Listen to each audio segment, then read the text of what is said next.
Яанаас л гэсэн. Хэдүүлээ бүр сүрч. Бөөндөө депрессдсэн.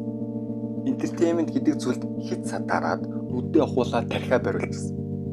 Би бэлтрэнч тэр сэтгэл зүйнч тэр ялцарсан дорой. Би та нарыг бүгдийг чи мэдсэн. Бодол дотроо бол бөөндөл том гой мөрөөдөлтэй. Хүсэл зорилготой. Монголын бизнесийн контент бүтээ ямар нэгэн зүйлийн амжилт олъё. Тэгээд хөрсөн дээр нь харахаар бүгд л зүгээр л бодол. Ямар ч бодит үйлдэл байхгүй. Тэгээд одоо ингээд асуудлыг нь хэлэхээр бөөндөө цухтагаар доош гүйлгцэн байна. Doom scroll хийсээр байгаад анхаарлынхаа түвшин сарамгчтай адил болоод ямар нэгэн зүйл төвлөрч чадах болсон.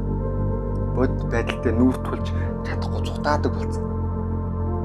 Тэгэд хамгийн том асуудал нь ерөөсөө энэ бүгдийг асуудал гэж хардаг.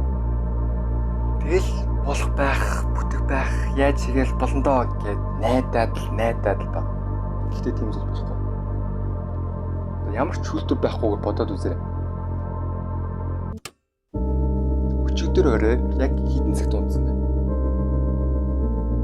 Унтахаасаа өмнөх 2 цагийг яг юу хийж өнгөрөөсөн бэ? Өглөө хэдэн цагт болсон бэ? Хизээ хамгийн сүүлд утасгүйгээр хоолоо идээд утасгүйгээр 0 орсон бэ?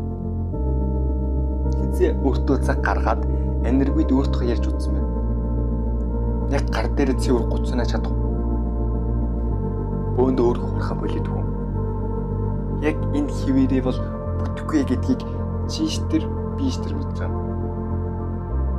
Гэхдээ чи ганцаараа биш. Хэрвээ чи энэ бичлэгийг энэ хүртэл сонссон. Тэгээд түрүүний ярьсан зүйлсээс нэг зүйлийг ойлгосон. Тэ? Болохгүй мэн да гэдэг сэтгэл төрсөн бол чи ерөөсөө ганцаараа биш. Яг чамтай адилхан, яг надтай адилхан энэ новшин замаас гарья гэд бодож байгаа юм да. Энэ сууг бол яг тийм хүмүүс төрүүлсэн.